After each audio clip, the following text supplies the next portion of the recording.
कौन बनेगा नेता। नगर निगम के चुनाव पास आने वाले थे। पूरे कानपुर शहर में टिकट को लेकर मारामारी शुरू थी, लेकिन सबसे ज्यादा चर्चा में वार्ड नंबर 40 की सीट थी। वो इसलिए क्योंकि इस बार वहां की सीट महिला के लिए आरक्षित थी। अब सवाल ये था कि चुनाव लड़ेगा कौन। इससे पहले ठाकुर साहब वहां से पार्षद थे और इस बार उन्होंने अपनी पत्नी सीमा ठाकुर को टिकट दिलवाई और ठाकुर साहब की शान के कारण सीमा जी ने 20,000 वोटों से चुनाव जीत लिया। अरे बधाई हो सीमा भाभी, अब तो आप वार्ड की पार्षद बन गई हैं। अब तो हमारे काम आप ही करवाएंगी। अरे ये तो सिर्फ नाम की पार्षद बनी है, वो तो महिला सीट आ गई, वरना पार्षद तो मुझे ही बनना था। अब भले ही चेहरा इसका होगा, लेकिन पावर तो मेरी ही होगी। अरे वाह भाई साहब, क्या दिमाग लगाया है आपने भी। आइए आप लोग, खाना लगा दिया है सबके लिए। सीमा जी पार्षद बन चुकी थीं, फिर भी उनकी एक ना चलती। सारे काम ठाकुर साहब खुद ही संभाल लेते और जहां जरूरत पड़ती वहां सीमा जी का अंगूठा लगवा लेते। सीमा जी ज्यादा पढ़ी लिखी भी नहीं थी। एक दिन ठाकुर साहब और सीमा एक प्रोग्राम में जाते हैं। अरे ठाकुर साहब, आप आ गए। ओहो, पार्षद मैडम भी आ गई हैं। स्वागत है आप दोनों का। लगता है हमारे पार्षद फंड का सही इस्तेमाल हो रहा है। चलिए अब उद्घाटन करते हैं। ये लीजिए ठाकुर साहब कैची, आप ही सबसे पहले प्रवेश कीजिए। सब लोग आगे निकल जाते हैं और सीमा जी पार्षद होने के बावजूद भी पीछे खड़ी रह जाती हैं।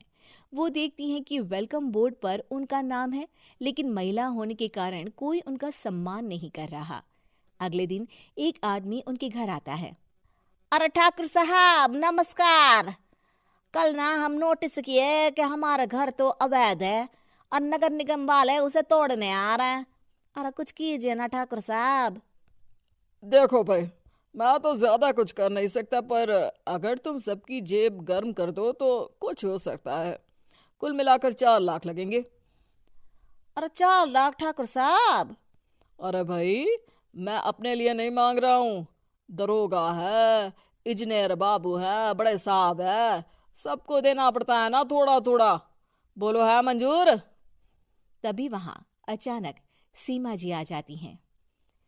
अरे ये आप क्या कर रहे हैं?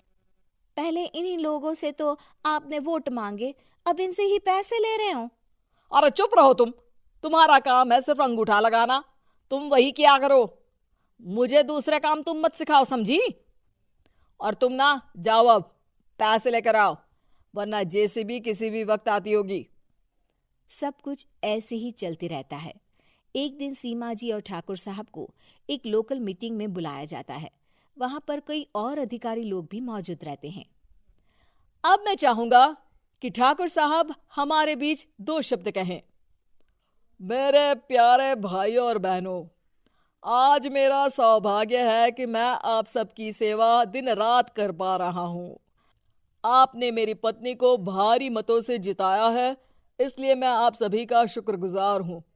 मैं आप सबसे वादा करता हूँ कि हमेशा की तरह हमारे वार्ड में किसी को कोई तकलीफ नहीं आने दूंगा।